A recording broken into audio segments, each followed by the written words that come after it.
नमस्कार। आइए, आपका स्वागत है हमारे यूट्यूब चैनल आकाश लेक्चर में। और आज हम अपना ये टॉपिक है, इस पर बात करने वाले हैं। टॉपिक है biology class 11th NEET chapter 21 तंत्रिकीय नियंत्रण एवं समन्वय। इस चैप्टर पर आज हम बात करने वाले हैं। और अगर पीडीएफ नोट्स चाहिए आपको हमारे, तो आप हमारे टेलीग्राम चैनल पर या फिर ग्रुप को ज्वाइन कर सकते हैं, जिसका लिंक वो आप डिस्क्रिप्शन में इसका लिंक दिया गया है। आप वहाँ पर जाकर सभी हमारे टेलीग्राम ग्रुप को ज्वाइन कर सकते हैं। और इंस्टाग्राम को भी आप हमें फॉलो कर सकते हैं। अगर आप चाहते हैं तो आप हमें इंस्टाग्राम पर भी फॉलो कर सकते हैं। और हमें हमारा एक अदर चैनल है, आप उसको भी आप ज्वाइन कर सकते हैं। आप उस पर भी देख सकते हैं, वहाँ पर बहुत सारे जो हैं मोटिवेशनल अपडेट्स आते रहते हैं। आप वहाँ पर भी इसको जा कर के देख सकते हैं। तो आइए शुरुआत करते हैं आज के हम इस लेक्चर की। चलिए,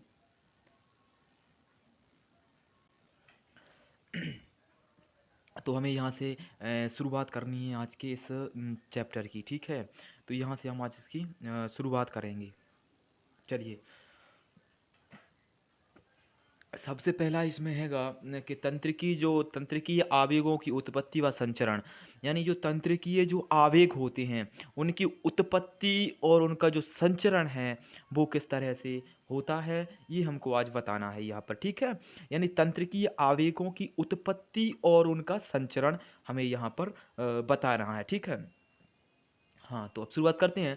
देखो, तंत्रिकीय जो कोशिकाएं यानी न्यूरॉन्स उद्दीपनशील कोशिकाएं हैं, क्योंकि यह झिल्ली ध्रुवीय अवस्था में रहती हैं, ठीक है। तो यह जो झिल्ली ध्रुवीय अवस्था में रहती हैं वो विभिन्न प्रकार के आयन या पथ चैनल तंत्रिकीय झिल्लियों पर पाए जाते हैं।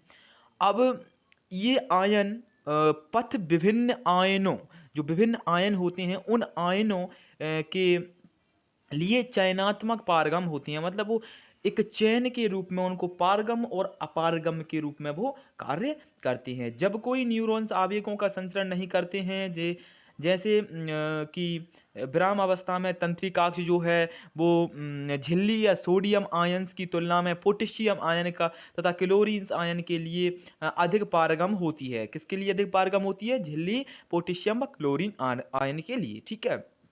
इस प्रकार की झिल्ली जो है तंत्रिकाक्ष यानी द्रव में उपस्थित ऋण आवेशित प्रोटीकॉल में भी पारगम अपारगम होती है। धीरे धीरे जो है त्रिकाक्ष के तंत्रिकाक्ष द्रव में के प्लस अथवा जो है ऋणात्मक आवेशित प्रोटीन की उच्च सांद्रता तथा Na+ की जो है उच्च सांद्रता होती है। इस भिन्नताओं के कारण सांद्रता प्रवणता बनती है। झिल्ली पर पाई जाने वाली इस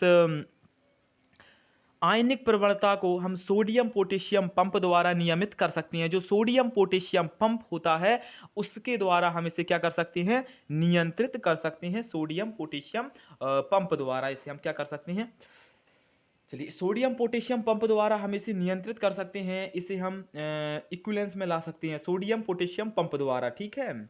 जो होता है, ये होता है हमारा न्यूरॉन्स का, ये डायग्राम होता है किसका होता है? न्यूरॉन। ये होता है हमारा न्यूरॉन्स। इसमें जो सभी की सभी चीज़ें हैं वो आप देख सकते हैं। सबसे पहले तंत्रिकाक्ष देखेंगे। इसके डायग्राम्स को आपको याद करना ही पड़ेगा। इसको बनाना आपको सीखना ही पड़ेगा। उसके अलावा इस पे कोई कार्य नहीं होगा। इसको आपको बनाना सीखना पड़ेगा, बहुत ज़रूरी है इसको बनाना सीखना, ठीक है। तो आप इसको बनाना सीखिए। चलिए, अब हम शुरुआत करते हैं आगे की। स्क्रीनशॉट ले लीजिए इसका जल्दी से, जब तक।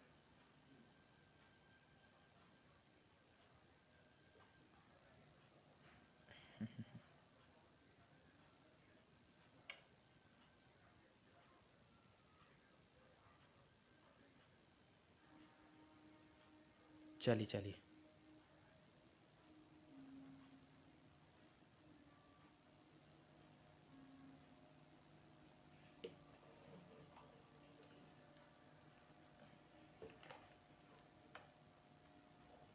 चलिए। तो अब शुरुआत करते हैं हम आगे की ओर। तो आगे इसमें क्या हैगा कि सबसे पहले जो देखना है हमें, ये स्क्रीनशॉट ले लिया होगा अभी तक आपने, उम्मीद करते हैं।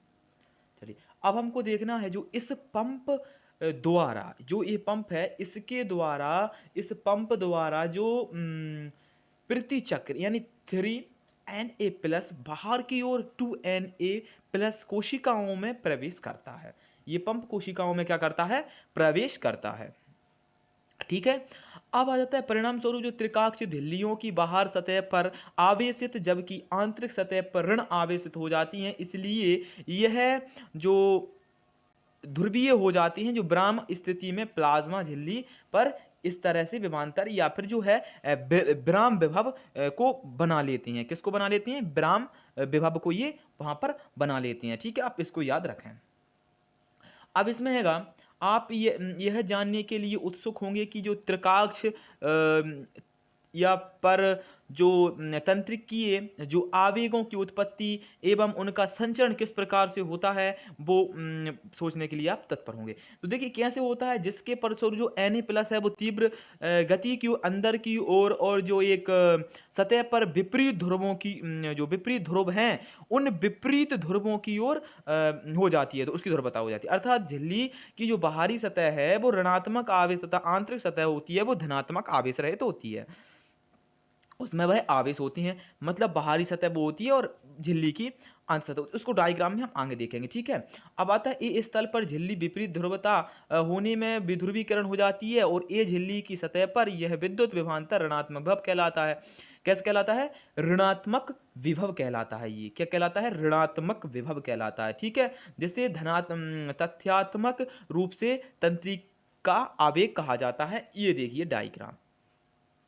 अब इसमें झिल्ली के जो ऊपरी यानी बाहरी तरफ जो है वहां पर प्लस आवेश है और नीचे यानी कि जो आंतरिक झिल्ली है वहां पर नेगेटिव जो है चार्ज है।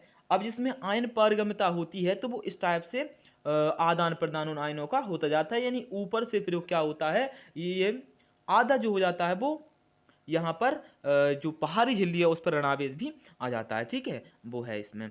अब हमको ये देखना है तंत्रिका गुच्छ आगे जो बी की स्थिति में बाहर सतह पर धनात्मक आवेश का आंतरिक सतह पर ऋणात्मक आवेश हो जाता है, जो द्वितीय स्थिति में होता है, द्वितीय स्थिति में दिया गया था।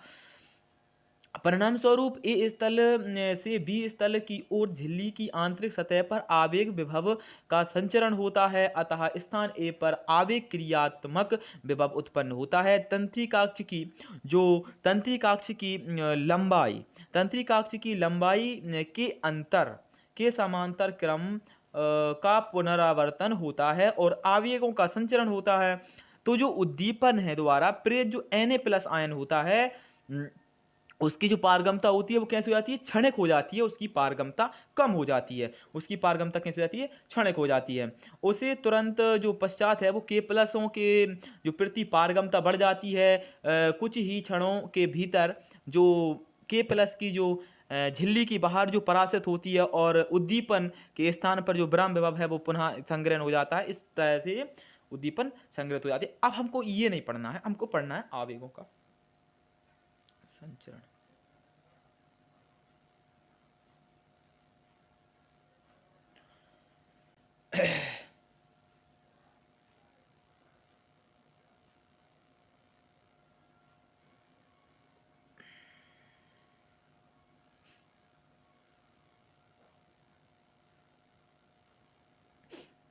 देखो अब इसमें क्या आएगा, अब इसमें हमको देखना है ये जो तंत्रिका आवेगों का एक एवं तंत्रिका आवेगों का न्यूरॉन्स से दूसरे न्यूरॉन्स तक जो संचरण जो है वो सिनेप्सिस द्वारा होता है।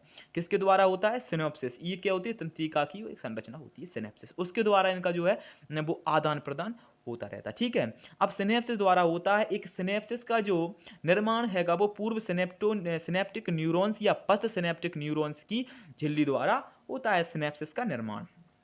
ये तो हम सभी जानते हैं सिनेप्सिस का निर्माण इसके द्वारा होता है। ठीक है, अब आता है विद्युत सिनेप्सिस एवं रासायनिक सिनेप्सिस, ये दो प्रकार की जो है सिनेप्टिक होती हैं।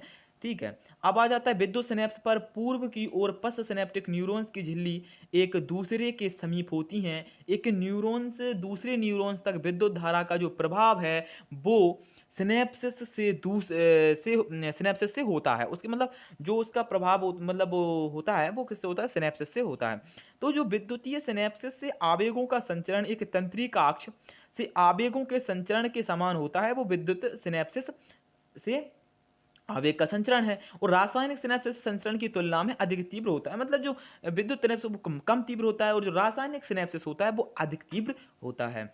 तो हमारे तंत्र में विद्युतीय सिनेप्सिस तो बहुत कम होती हैं। जो विद्युतीय के सिनेप्सिस होती हैं वो कैसे होते हैं? बहुत कम होती हैं। रासायनिक सिनेप्सिस पर पूर्व एवं पश्च सिनेप्टिक जो न्यूरॉन्स की झिल्लियां द्वारा द्रव से भरे अवकाश द्वारा पृथक होती हैं, जिसे सिनेप्टिक दरार कहते हैं। क्या कहती हैं इसे? इसे कहती हैं सिनेप्टिक दरार। ठीक है। इसके बारे में आप जानते हैं कि किस प्रकार से जो सिनेप्टिक है आवेग सक्रिय विभव का संचरण सिनेप्टिक दरार से पश्च सिनेप्टिक न्यूरॉन्स तक होता है। इसको वैसे आप पढ़ के रखें, अच्छा है। वैसे ये इससे आता नहीं है, ये थोड़ा बहुत क्वेश्चन बनता है, बहुत डिफिकल्ट लेवल का ये पार्ट होता है। सिनेप्सिस द्वारा इसमें हमको जो पढ़ना है, मस्तिष्क पढ़ेंगे सही से और नेत्र पढ़ेंगे, उनसे भी क्वेश्चन इसमें पूछे ही जाते हैं। ठीक है। सिनेप्सिस द्वारा आवेगों के संचरण में जो न्यूरोट्रांसमीटर या तंत्रिका संचारी कहलाती हैं वाले रासायनिक सम्मिलित होती हैं। तंत्रिकाक्ष के छोर पर स्थित आश्रय पुट्टिकाएं जो होती हैं वो तंत्रिका संचारी, जो तंत्रिका संचारी अणुओं से भरी होती हैं। जब तक आवेग तंत्रिकाक्ष की ओर तक पहुंचते हैं, यह सिनेप्टिक पुटिकाओं की गति, उसकी गति होती है, को झिल्ली की ओर उत्तेजित करता है, जहां वे प्लाज्मा झिल्ली के साथ जुड़कर तंत्रिका संचारी अणुओं को सिनेप्टिक दरारों में मुक्त कर देती हैं। मुक्त किए गए तंत्रिका संचारी अणु पर सिनेप्टिक झिल्ली पर स्थित विशिष्ट जो ग्राही होती हैं, विशिष्ट ग्राहियों से जुड़ जाते हैं, और इस जुड़ाव के फलस्वरूप जो आयन चैनल खुल जाते हैं और उन आयनों से आवागमन, और वो आवागमन आयनों का होना प्रारंभ हो जाता है। ये उसका डायग्राम दिया गया है, आप इसको देख सकते हैं। अब हमको देखना केंद्रीय तंत्रिका तंत्र मानव मस्तिष्क के बारे में देखेंगे। मानव मस्तिष्क बहुत ज़्यादा इंपॉर्टेंट टॉपिक हैगा, इसको हम आज कंप्लीट तो नहीं करेंगे, लेकिन शुरुआत करेंगे इसी से। देखो, हमारे मस्तिष्क में शरीर के केंद्रीय सूचना प्रसारण अंग होता है। यह आदेश व नियंत्रण तंत्र की तरह कार्य करता है। यह ऐच्छिक गमन के संतुलन, प्रमुख अनैच्छिक अंगों के कार्य जैसे फेफड़े, हृदय, वृक्क आदि, तापमान नियंत्रण, भूख एवं प्यास, परिवहन तथा लय अनेक तंत्र जो होती हैं, अंतरास्त्रावी ग्रंथियां होती हैं, उन सभी पर यह क्या करता है? नियंत्रण करता है। यह देखने, सुनने, बोलने की प्रक्रिया, याददाश्त और कुशाग्रता, भावना और विचारों का भी स्थल होता है। क्या होता है? मस्तिष्क। तो जो मस्तिष्क है, मस्तिष्क खोपड़ी के कुछ अच्छी तरह से सुरक्षित रहता है। जो खोपड़े होते हैं उससे मस्तिष्क इसके अंदर अच्छी तरह से क्या होता है? वह सुरक्षित होता है। ठीक है, वह अच्छी तरह से सुरक्षित होता है। अब ये क्या हैगा? सुरक्षित होता है जिसमें बाहरी जो परत है वो ड्यूरामेटर, बहुत पतली परत जो है एरेक्वाइनाइट, और एक आंतरिक परत होती है पायामेटर, जिसमें मस्तिष्क ऊतकों के संपर्क में होता है, तो कहलाती है। अब आता है मस्तिष्क जो हैगा भाई, मस्तिष्क में मुख्य कितने भाग होते हैं? मस्तिष्क के मुख्य 3 भाग होते हैं: अग्र मस्तिष्क, मध्य मस्तिष्क, पश्च मस्तिष्क। इसे बोलते हैं जो मस्तिष्क होती हैं, ये 3 प्रकार की होती है। इनका डिटेल हम कल पढ़ने वाले हैं, आज इसको इतना ही देखेंगे आज। तो अगर अभी तक आपने हमारे चैनल को सब्सक्राइब नहीं किया है तो चैनल को सब्सक्राइब कर लीजिए और बेल आइकॉन को प्रेस कर लीजिए। वीडियो को अधिक से अधिक लोगों तक शेयर कीजिए, और चैनल को सब्सक्राइब नहीं किए हैं तो सब्सक्राइब कर लीजिए, बेल आइकन को प्रेस कर दीजिए। थैंक यू, धन्यवाद।